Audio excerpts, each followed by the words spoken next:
On December 15th, 2012, 2 boys, each 17 years of age, were arrested for trespassing. They turned themselves in to the Boston police at district headquarters in a traumatized state. They were soon transferred to a local hospital where they were treated for radiation burns and minor injuries. It was at this point the incident came to the attention of Foundation personnel. The boys were self-styled urban explorers. Earlier in the evening, they had been exploring some homes and businesses in a dilapidated area known as the section. With GoPros in hand, Alan and Terrence practiced a bit of harmless breaking and entering. They filmed everything, wanting to be YouTube stars, which greatly helped with the investigation. They were in the living room of an abandoned home when they smelled something strange.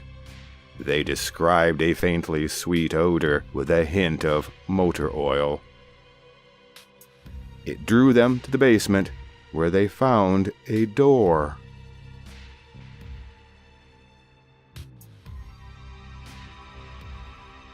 The odor was stronger here. There was the faint sound of machinery. Angling their flashlights through the suspicious-looking metal grill anchored in the upper third of the door illuminated the walls of an empty passage on the other side. After some debate, they opened the door.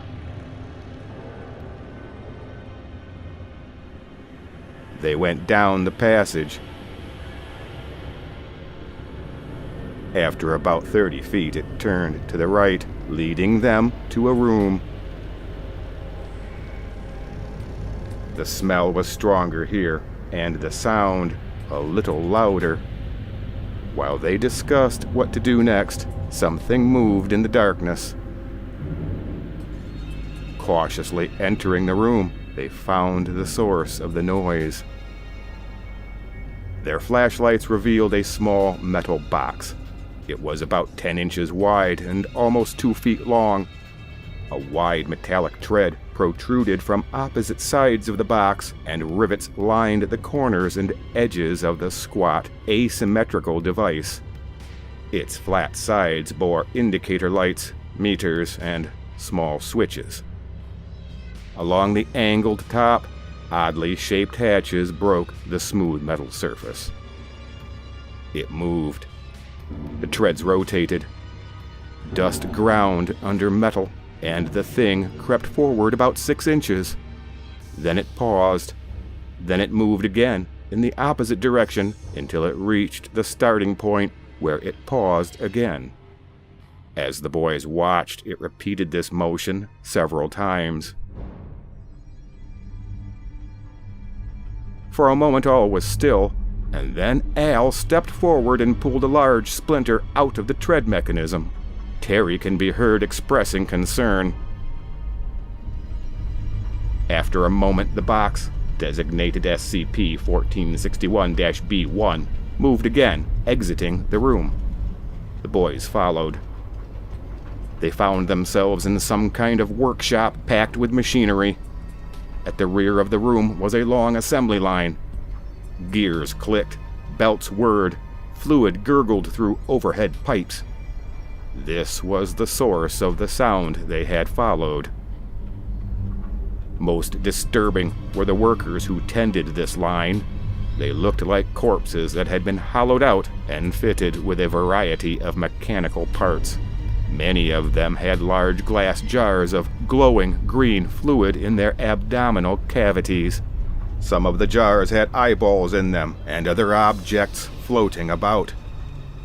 These creatures moved in short, jerking motions, like machines that needed lubrication. Their faces were mutilated. Where the mouth should have been was a mass of puffy, swollen tissue that appeared to be stapled shut. The eyes were universally missing, the empty sockets plugged with some kind of black tar-like substance.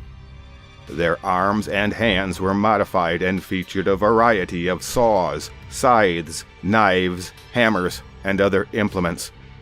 All had a brown box protruding from their midsection. The edge of what looked like a phonograph record stuck out of the front of the box. For a moment the boys gaped at the strange sight. The box in the belly of the nearest one vibrated, and the phonograph record spun up. As they backed out of the room, the boys heard the following message, presumably from a hidden speaker of some kind in the creature's chest. These violent deeds have violent ends. I am beauty, and I am chaos. I am the worm.